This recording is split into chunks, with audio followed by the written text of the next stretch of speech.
ये है धर्म, अर्थ, काम और मोक्ष।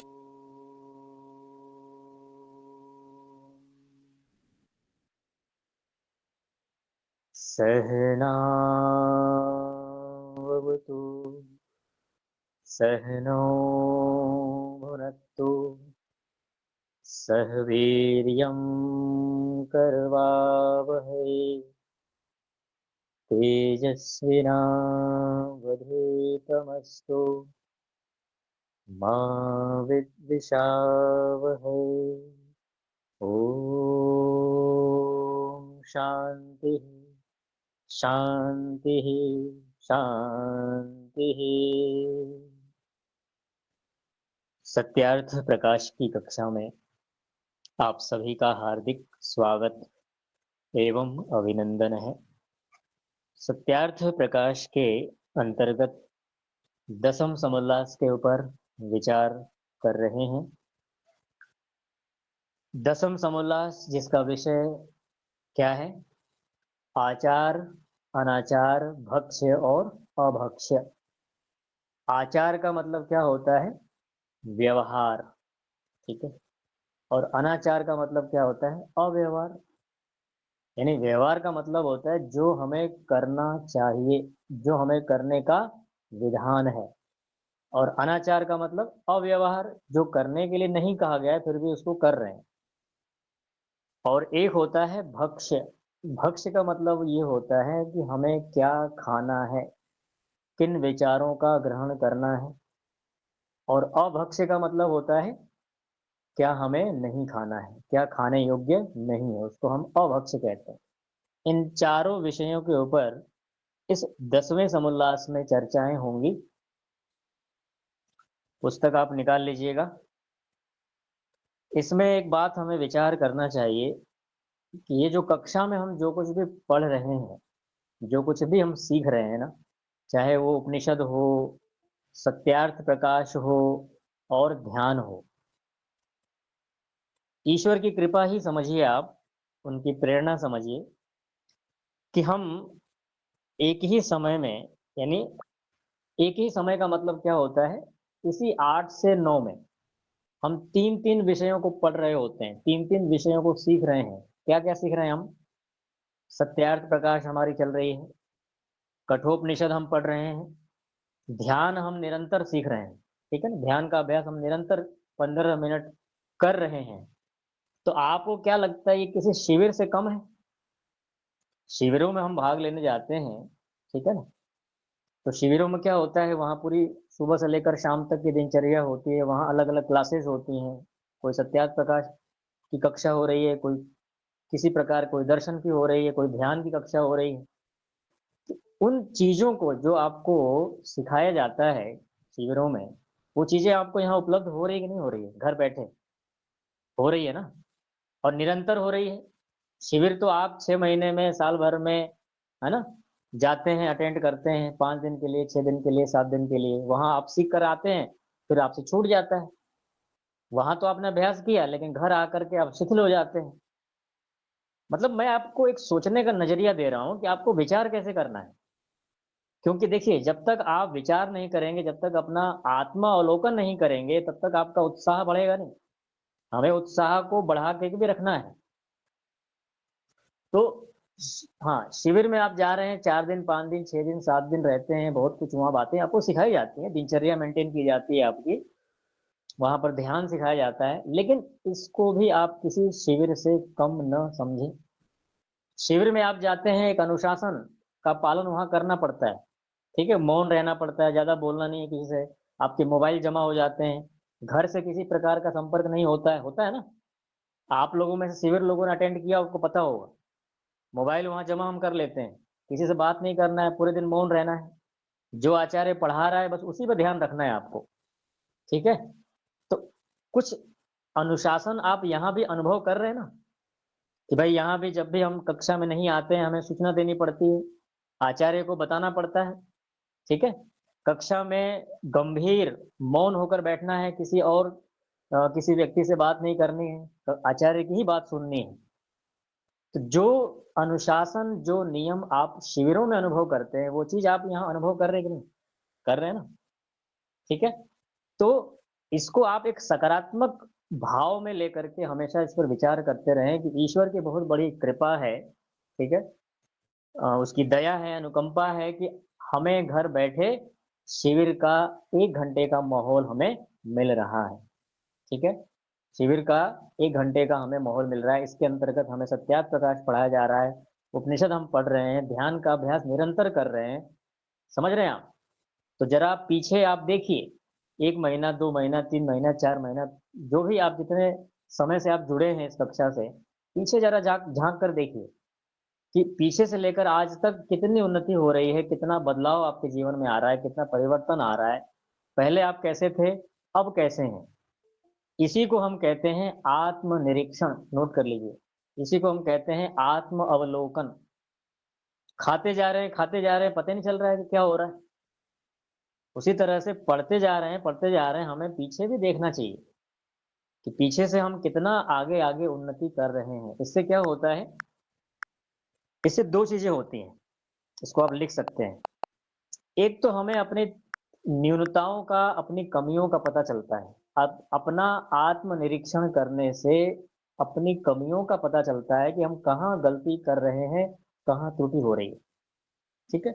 और दूसरा ये होता है कि हमारा उत्साह वर्धन होता है।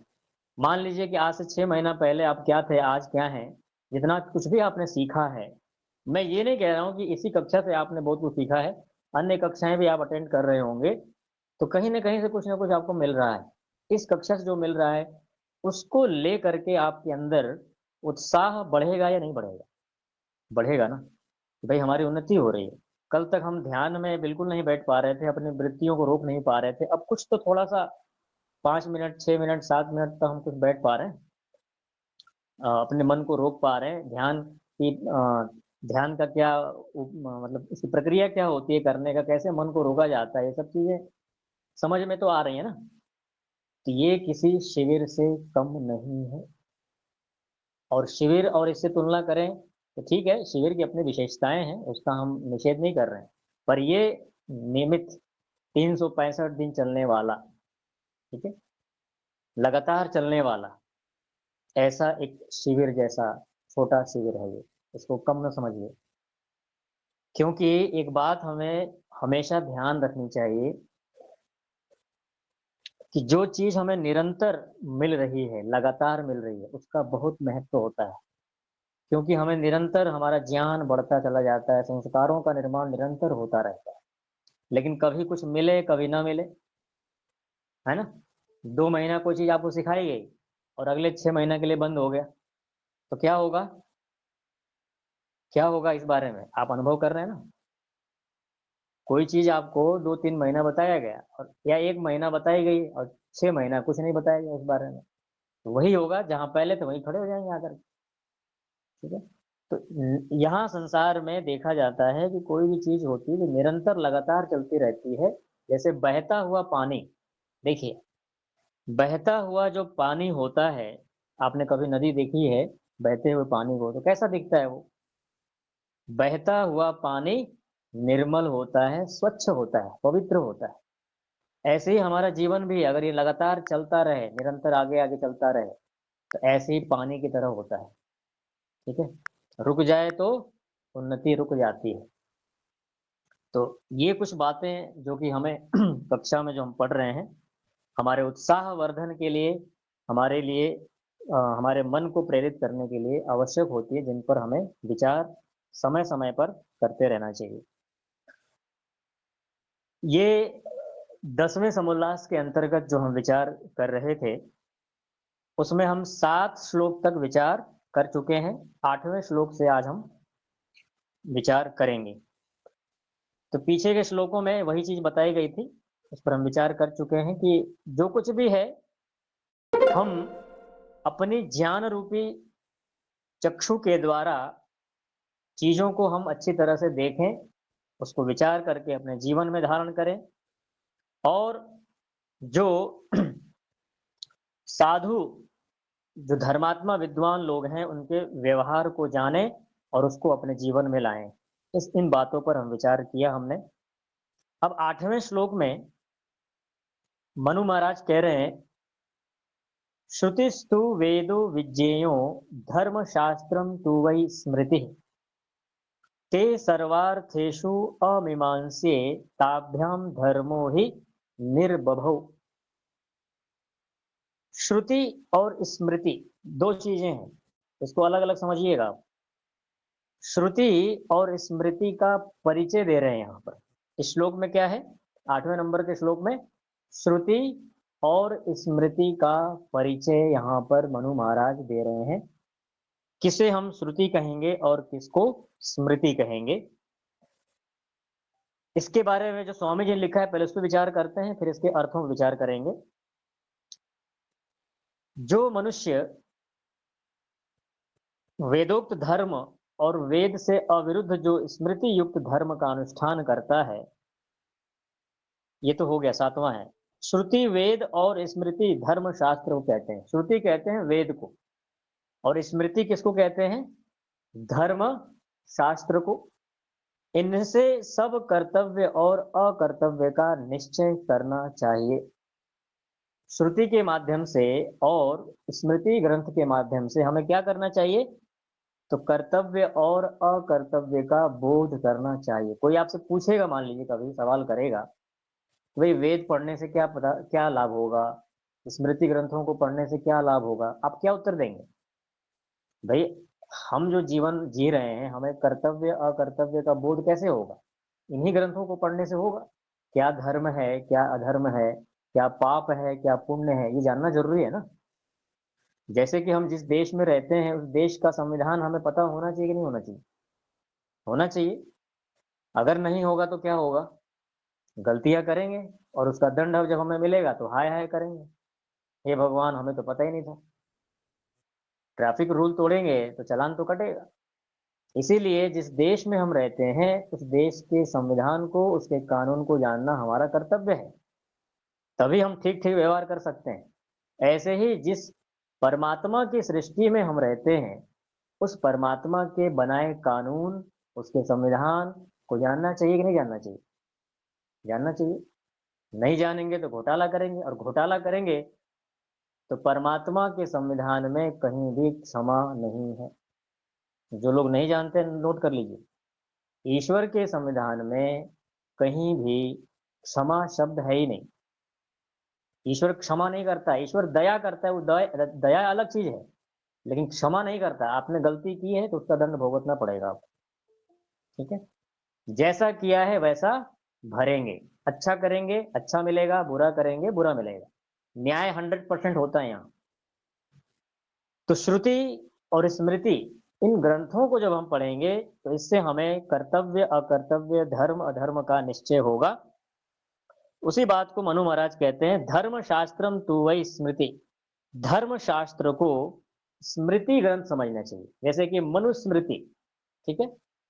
आगे हम भविष्य में मनुस्मृति भी पढ़ेंगे। बस आप लोग निरंतरता बनाए रखें इस कक्षा की।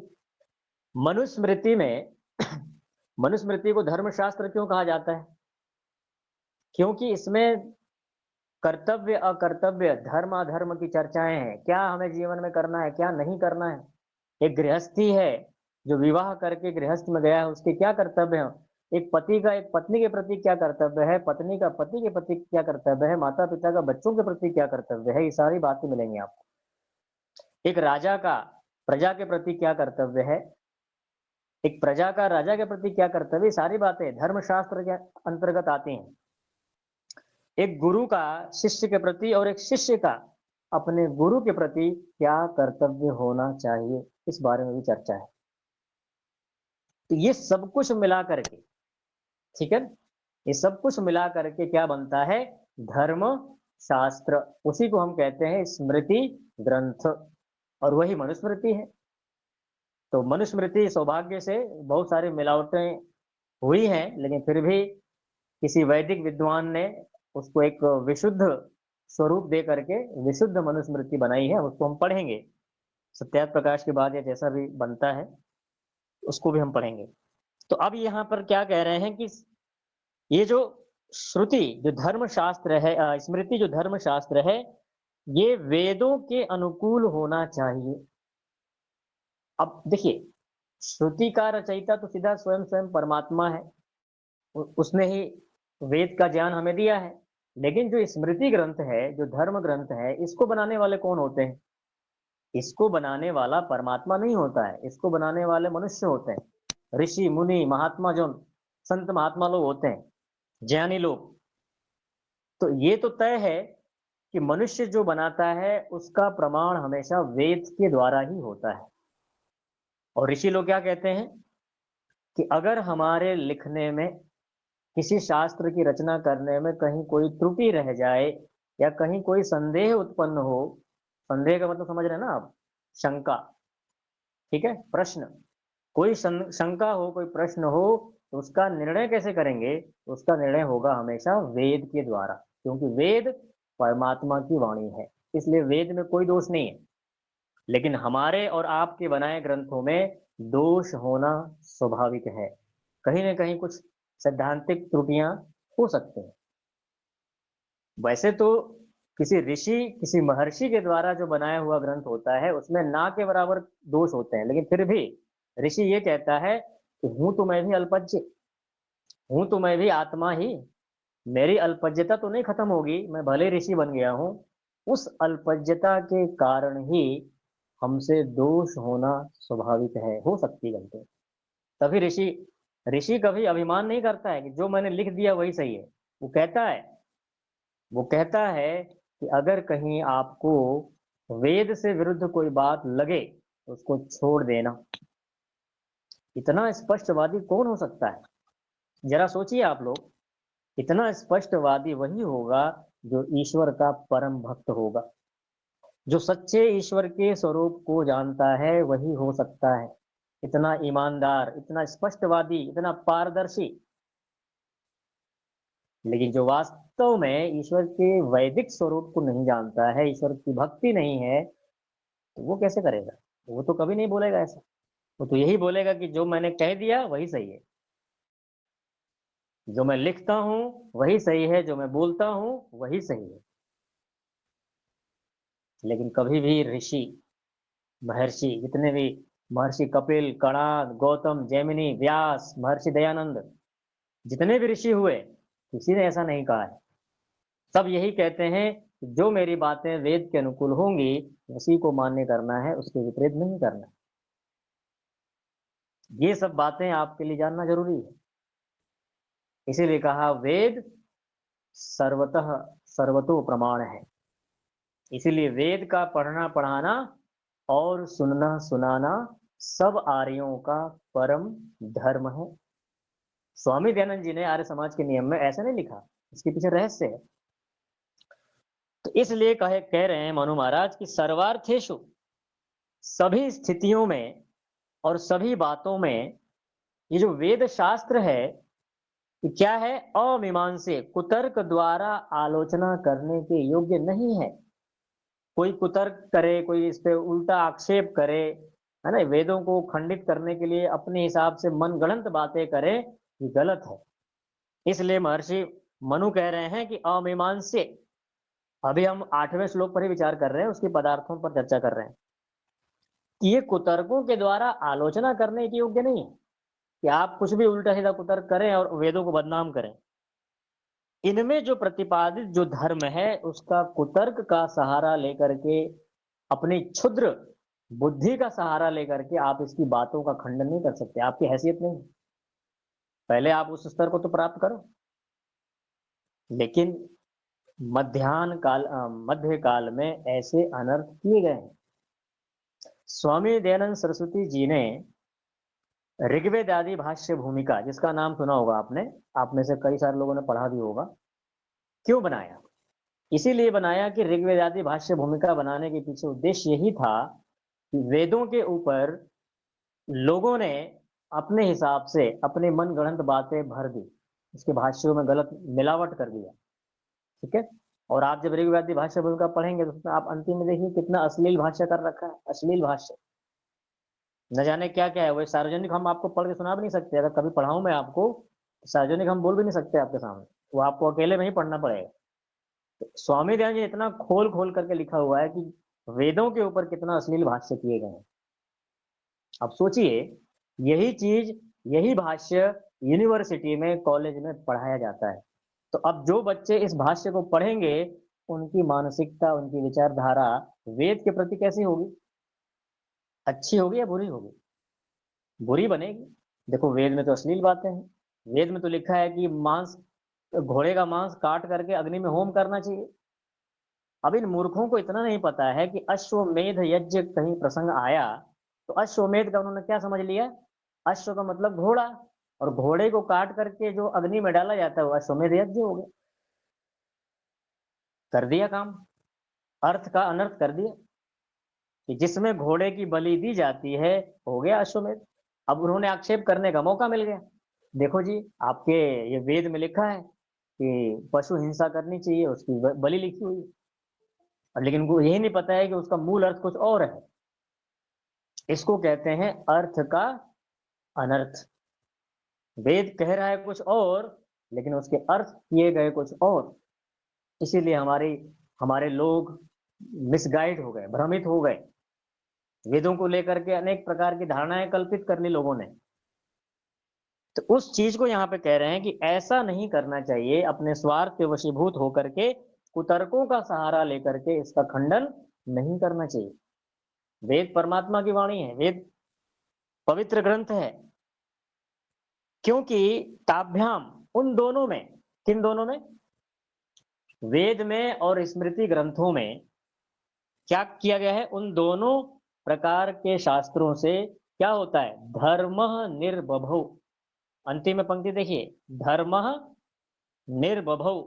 उन दोनों के द्वारा धर्म का उद्भव होता है, धर्म का ज्ञान होता है। धृति क्षमा दमोस्तेयम, शौचम इंद्रिय निग्रह, धीर विद्या सत्यम क्रोधो, दशकम धर्म लक्षणम। मनुस्मृति में आप पढ़ेंगे, आएगा। धर्म के लक्षण बता दिए 10। ये वेद और स्मृति ग्रंथों के माध्यम से धर्म उत्पन्न होता है। और वेद को वेद क्यों कहते हैं, यहाँ थोड़ा सा विचार कर लेते हैं। वेद को वेद क्यों कहा जाता है? नोट कर लीजिए। इसमें 4 प्रकार की धातु है। एक धातु है विद ज्ञाने। आप लोगों से कोई प्रश्न कर सकता है कि भाई, वेद में आप कह रहे हो कि इतना सारा ज्ञान विज्ञान भरा पड़ा है, वेद का अर्थ बताओ। तो वेद का अर्थ क्या है, लिखिए। वेद का एक पहला धातु है विद ज्ञाने। पाणिनीय धातु पाठ में कुल 2000 धातुएं हैं। कितने हैं? 2000 धातुएं। उन 2000 धातुओं में एक धातु है विद ज्ञाने। विद ज्ञाने धातु से बना है वेद, जिसका अर्थ होता है जिसमें ज्ञान है, इसलिए उसको वेद कहा जाता है। और दूसरी एक धातु है विद सत्तायाम। विद सत्तायाम, जिसकी सत्ता है, इसलिए उसको वेद कहते हैं। और तीसरी एक धातु है विद लाभे। तीसरी धातु क्या है? विद लाभे, जिसको पढ़ने से कुछ लाभ होता है, कुछ मिलता है हमें। समझ रहे हैं आप? विद लाभे, जिसको पढ़ने से हमें कुछ लाभ होता है, कुछ प्राप्ति होती है। और चौथी धातु है विद विचारणे। क्या कहा मैंने? विद विचारणे, जिसमें नए नए विचार भरे पड़े हैं, नए नए विचार आते हैं। जब आप वेद मंत्र पढ़ेंगे तो आपकी विचार शक्ति क्या होती है? फैलती है, बढ़ती है। विचारों में एक विस्तार उत्पन्न होता है। ठीक है, इसलिए विद विचारणे, इन 4 धातुओं से वेद बनता है। सोचिए, विद ज्ञाने, विद लाभे, विद सत्तायाम, विद विचारणे। जिसमें कुछ विचार मंथन किया जाता है, उसको वेद कहा जाता है। ऐसे आप किसी को बोलेंगे तो कहेगा, अच्छा इतना सारा अर्थ है। या हाँ, बिल्कुल। अब आगे कहते हैं 9वें श्लोक में कि श्रुति और स्मृति का अपमान जो करता है, श्रुति मतलब वेद, ठीक है। और श्रुति नाम क्यों पड़ा, ये तो आप जानते हैं ना, मैंने कई बार आपको बताया भी है। श्रुति नाम इसलिए पड़ा क्योंकि सुन सुनकर जो याद कर लिया जाता था, या सुन सुनकर आज तक सृष्टि के आरंभ से लेकर आज तक ये जो वेदों की पठन पाठन की प्रक्रिया आज तक चली आ रही है, इसलिए वेद का नाम क्या है? श्रुति। जो सुन सुन करके याद हो जाता था, आज तो वो चीज नहीं है। सुन करके हम याद नहीं कर पाते हैं, भूल जाते हैं। लेकिन पहले हमारी परंपरा यही थी कि गुरु पढ़ाता था मुख से और शिष्य सुन करके याद कर लेता था। कोई कागज नहीं था, कोई कलम नहीं था। जब था ही नहीं तो लिखेंगे कहाँ? लेकिन धीरे धीरे जब बुद्धि का ह्रास हो गया, बुद्धि कमजोर हो गई, तो लिखने की आवश्यकताएं पड़ने लगी। अब लिखना पड़ गया, उसको रिकॉर्ड करने की जरूरत पड़ गई। अब तो लोगों के कलम भी नहीं चलते, अब तो रिकॉर्डिंग होती है। लिखना कौन, ये फालतू कौन काम करेगा? पेन चलाओ, इतनी मेहनत करनी पड़ती है, हाथ दर्द करने लगता है। जैसे एक समय था कि सिल पे मसाले पीसे जाते थे, तो हाथों की ताकत बनी रहती थी। लेकिन अब पिसे पिसाए मसाले हैं, डाल देते, घटा देते। ग्राइंडर है, फटाफट डाला, बटन दबाया, हो गया तैयार। तो अब तो फटाफट वाला काम चाहिए, अब लिखने वाला पढ़ने वाला काम नहीं, अब तो टैबलेट होना चाहिए साथ में। ठीक है, तो ये सब चीजें क्या होती हैं, जैसे जैसे व्यक्ति साधनों का उपयोग करता चला जाता है, उसके बुद्धि का जो स्तर है, बुद्धि का जो लेवल है, वो धीरे धीरे घटता चला जाता है। आप तो बहुत सारे वृद्ध माताएं बैठी हैं, पता है ना? एक समय था, वो पत्थर की चक्कियां हाथ से चलाते थे ना, पत्थर की चक्कियों को हाथ से चलाया जाता था। दाल और पता नहीं क्या क्या पीसती थी माताएं, तो उनकी हाथों की ताकत बनी रहती थी। लेकिन आज के लोगों को पकड़ा दीजिए, हिलेगा भी नहीं वो। आज आज के लोग हिला भी नहीं पाएंगे उसको, इतनी मजबूत चक्कियां उसे घुमाती थी उसको। ठीक है, हाँ जी। तो इसलिए वो चीजें अब नहीं है, वो ताकत घट गई। ठीक है, अब उसके कई सारे साइड इफेक्ट आते हैं, वो तो सब आपको पता ही है। तो श्रुति और स्मृति जो होते हैं, इसका अपमान करने वाला जो व्यक्ति है, उसको समाज में क्या नाम दिया जाता है, उसको बता रहे हैं। यो अवमन्येत ते मूले हेतु शास्त्राश्रया द्विजः स साधुभिर्बहिष्कार्यो नास्तिको वेद निंदक। बोलिए मेरे साथ, एक बार मैं बोलता हूं, आप दोहराइएगा। यो अवमन्येत ते मूले, बोलिए। यो अवमन्येत ते मूले हेतु शास्त्राश्रया द्विजः सह साधुभिर बहिष्कार्यो, साधुओं के द्वारा बहिष्कार्यो नास्तिको वेद निंदकः। ये तो पंक्ति आपने सुनी होगी ना, नास्तिको वेद निंदकः। वेद की निंदा करने वाला कौन क्या होता है? नास्तिक कहा जाता है। और जो ये कहता है कि संसार में भगवान नाम की कोई चीज नहीं है, ईश्वर होता ही नहीं है, वो तो सबसे बड़ा नास्तिक है। जो ईश्वर की सत्ता को ही नहीं मानता है, वो सबसे बड़ा नास्तिक है। वो ईश्वर के अस्तित्व पे ही सवाल खड़ा कर रहा है, वो सबसे बड़ा नास्तिक है। ईश्वर के बनाए वेद को नहीं मानता, ईश्वर के बनाए सृष्टि को नहीं मानता है, सबसे बड़ा नास्तिक है वो। दुनिया का वो तो बंटाधार करेगा, वो नाश करेगा। ये सारे वही लोग हैं जो नास्तिक हैं। तो इसलिए यहां पर अब बताएंगे आपको कि जो कोई मनुष्य वेद और वेदों के अनुकूल आप्त ग्रंथों का अपमान करें, उसको लोग जाति बाह्य कर दें, क्योंकि जो वेद की निंदा करता है वही नास्तिको वेद निंदक, वो नास्तिक है, वेद की निंदा करने वाला। निंदा का मतलब उस पर गलत आक्षेप करने वाला, उसको न मानने वाला, उसका अपमान करने वाला व्यक्ति नास्तिक है। तो इस बात को यहाँ पे ये कह रहे हैं कि यो अवमन्ये ते मूले हेतु शास्त्राश्रया द्विज स साधुभिर बहिष्कार्यो नास्तिको वेद निंदक। अब यहाँ समझिए, थोड़ा सा पंक्ति हमें समझनी चाहिए।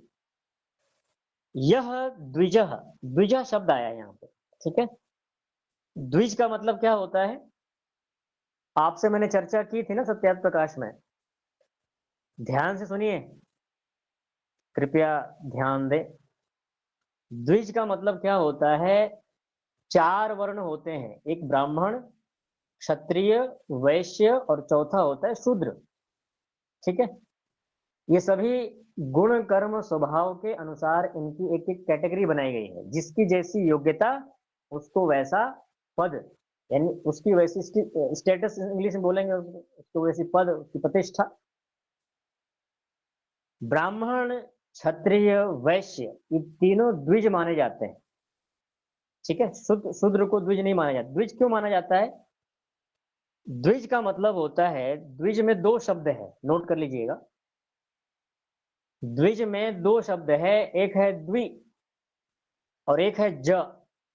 द्वि का मतलब होता है दो और ज का मतलब होता है उत्पन्न होना। ठीक है, आज तक आप लोगों ने द्विज शब्द तो सुना होगा, लेकिन इसका अर्थ शायद आप में से किसी ने सुना भी हो। द्विज में दो शब्द है, एक द्वि है, एक ज है, दोनों का अर्थ अलग अलग है। द्वि का अर्थ होता है दो और ज का अर्थ होता है उत्पन्न होना। जो दूसरी बार उत्पन्न होता है, दूसरी बार जन्म जिसका होता है, उसको क्या बोलते हैं? द्विज। अब कैसे होता है इसको समझिए। एक ब्राह्मण का लड़का है, जब गुरुकुल जाता है, वो पढ़ता है, तो उसका वहां गुरुकुल में दूसरा जन्म होता है, इसलिए वो क्या कहा जाता है? द्विज। एक क्षत्रिय का बालक है, वो भी गुरुकुल जाता है, वो भी पढ़ता है वहां पे, वहां भी उसका दूसरा जन्म माना जाता है, उसको कहते हैं द्विज। वैश्य का लड़का भी गुरुकुल जाता है, वो भी पढ़ता है वहां पे, इसलिए उसका नाम है द्विज।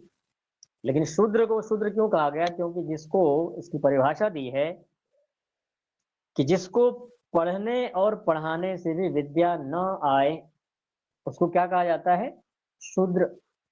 ध्यान दीजिएगा, परिभाषा परिभाषा अगर आपको पता है तो आप कभी मतलब आपको भ्रमित नहीं होंगे आप।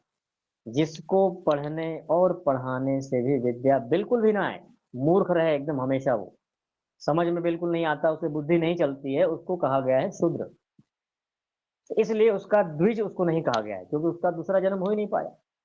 दूसरा जन्म तब होता है जब गुरुकुल में जा करके व्यक्ति पढ़ लेता है, तब कहते हैं उसका दूसरा जन्म हो गया। तो शूद्र को छोड़ करके ब्राह्मण, क्षत्रिय, वैश्य, ये तीनों का जन्म दोबारा होता है, इसलिए इसको हम द्विज कहते हैं। अब यहां देखिए क्या कहा कि यह द्विज, जो द्विज है, यानी ब्राह्मण, क्षत्रिय, वैश्य, तीनों में से कोई भी हो, उसके लिए कह रहे हैं कि ते मूले, जो वेद और वेदों के अनुकूल स्मृति शास्त्र का हेतु शास्त्र आश्रयात। इसको अलग अलग कर लीजिए, आपको पता ना चले तो। इसमें तीन शब्द हैं, हेतु, शास्त्र, आश्रय। उस पंचमी में एक वचन हो गया आश्रयात। ठीक है, हेतु का मतलब होता है तर्क, तर्क रूपी शास्त्र का आश्रय लेकर, इसलिए पंक्ति बनाया हेतु शास्त्राश्रयात। तर्क का सहारा लेकर अवमन्येत। आपने एक शब्द सुना है, अवमानना, है ना, कई बार प्रयोग करते हैं ना, अवमानना। इसका मतलब क्या होता है? अवमानना का मतलब अपमान। ये इस व्यक्ति ने मेरी अवमानना कर दी, मेरी अवहेलना कर दी, इसका मतलब क्या हुआ? मेरी आज्ञा का पालन नहीं किया और इसने मेरा अपमान कर दिया। ठीक है, वही एक प्रकार से मिलता जुलता अर्थ है इसका, कि अवमन्येत, कुतर्क से यदि शास्त्रों का अपमान करे। कौन करे? द्विज। और द्विज के अंतर्गत कौन आता है? ब्राह्मण, क्षत्रिय, वैश्य। ठीक है, देखिए वास्तव में अध्यापक हो, आचार्य हो, जो भी हो उसको कहिए, सब एक ही, गुरुजन हो, गुरुजन हो, अध्यापक, आचार्य, कोई भी हो, पढ़ाने का मतलब यही होता है कि विद्यार्थी के मस्तिष्क में विषय कितना पढ़ाता है, इससे कोई लेना देना नहीं है। कितना श्लोक पढ़ाया आचार्य जी ने, 10 पढ़ाए, एक पढ़ाया, 2 पढ़ाए, इससे कोई मतलब नहीं है। जो पढ़ाया वो आपके दिमाग में बैठा या नहीं। किसी आचार्य का यही देखा जाता है कि भाई आचार्य अगर वास्तव में चीजों को हमारे मस्तिष्क में बैठा देता है, तो वास्तव में वही हमारा गुरु है। ठीक है, तो उस चीज को आप इस समझिए कि आपके दिमाग में वो चीज बैठनी चाहिए। ठीक है ना, समझ में आना चाहिए। थोड़ा पढ़िए, अच्छे से पढ़िए, ताकि उस विषय में आपका कमांड आपके हाथ में होना चाहिए। ठीक है, खाना मुख्य है या पचाना मुख्य है? हाँ जी, खा करके पचा लेना मुख्य है। कितना खाया आपने, क्या क्या खाया, इससे कोई लेना देना नहीं है। जो खाया वो पचा कि नहीं पचा, इसका मायने ज्यादा है। इस तरह से शास्त्र में भी लागू होता है। अवमानना, अवमानना कर दी गई, ये क्या कर दिया गया? अपमान कर दिया। और उसके बाद कह रहे हैं कि उसको सह साधु भी बहिष्कार्य, अगर कोई ऐसा करे, कौन करे? द्विज, द्विजों में से अगर कोई ऐसा करे तो क्या करना चाहिए? सह साधु भी बहिष्कार्य, उस व्यक्ति को साधु भी विद्वानों के द्वारा, ठीक है, बहिष्कार्य, उसको क्या करना चाहिए? श्रेष्ठ लोग अपनी संगति से, अपने सानिध्य से अलग कर दें। अब यहां पर एक विशेष व्याख्या मैं करता हूं आपके लिए। कई बार इस श्लोक का अर्थ आपने सुना होगा या सुनेंगे। क्या सुनेंगे? कि उसको देश, जाति, पंक्ति से निकाल दे। कई बार सुना भी होगा आपने। इसको आप कैसे समझेंगे? क्या उसको पूरे देश से बाहर कर देंगे उसको? अगर उसने वेद की अवमानना कर दी तो उसको देश से बाहर करने का मतलब क्या है? वहां वो मूल अर्थ नहीं है। मूल अर्थ ये है कि हमें उस व्यक्ति को अपने संगति से, अपने सानिध्य से अलग कर देना चाहिए। जैसे उदाहरण के लिए एक बड़ा ही प्रैक्टिकल उदाहरण देता हूं आपको। आपने कोई व्हाट्सएप ग्रुप बनाया है और उस व्हाट्सएप ग्रुप का उद्देश्य ये है कि हमें इस ग्रुप के माध्यम से वैदिक धर्म का प्रचार प्रसार करना है। और आपने उसको अभी पूरी तरह से लॉक नहीं किया है, सार्वजनिक खोला हुआ भी है कि अन्य लोग भी अपना विचार रख सकते हैं, ठीक है।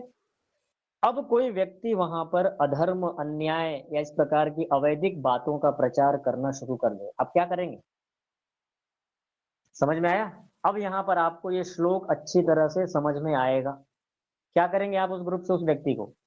अगर आप एडमिन हैं, एडमिन का मतलब अधिकारी, उस व्यक्ति को हम ग्रुप से बाहर निकाल, पहले समझाएंगे उसको भाई इस प्रकार की चीजें हमें ग्रुप में नहीं डालनी है, अवैधिक बातों का प्रचार नहीं करना है यहाँ पे। लेकिन अगर फिर भी ना माने तो क्या करेंगे? ग्रुप से बाहर कर देंगे, एग्जिट कर देंगे उसको। बस ये जो श्लोक है यही आपको समझाना चाह रहा है कि आपके आपके समुदाय में, आपके वर्ग में ऐसा कोई व्यक्ति हो जो इस प्रकार का व्यवहार करता हो, उसको अपने वर्ग से अलग कर दे, क्योंकि वो कहीं न कहीं मिसगाइड करेगा, लोगों के बीच में नकारात्मक भावों को उत्पन्न करेगा। ठीक है, समझ में आ गया ना आप लोगों को? इसमें कोई और विशेष बात नहीं है, बस इतना ही है कि उसको अपने संगति से, अपने सानिध्य से उसको हटा दें। यही है यो अवमन्येत ते मूले हेतु शास्त्राश्रया द्विज स साधुभिर्बहिष्कार्यो नास्तिको वेद निंदकः। इस मंत्र को या इस श्लोक को आप याद कर लीजिएगा, नोट कर लीजिए, निशान लगा लीजिए। इसको तो जरूर याद करना चाहिए। कल को कोई आपसे बस में, ट्रेन में, हवाई जहाज में प्रश्न करेगा तो आप क्या उत्तर देंगे? आपके पास उत्तर तो होने चाहिए ना, वहां थोड़े आप पुस्तक खोल के बैठेंगे। कुछ तो हमारे दिमाग में हो। आते जाते, चलते फिरते, उठते बैठते, न जाने कौन व्यक्ति आपसे सवाल कर दे, है ना? तो इसलिए इसको याद कर लीजिएगा। आगे हम और विचार करेंगे। तो उम्मीद है कि आप लोग इस विषय को पढ़ करके आनंदित हो रहे होंगे। आपके दिमाग में या आपके अंदर कुछ न कुछ चीजें आ रही हैं, ज्ञान विज्ञान की बातें, ऐसे हम उम्मीद करते हैं। जी आचार्य जी।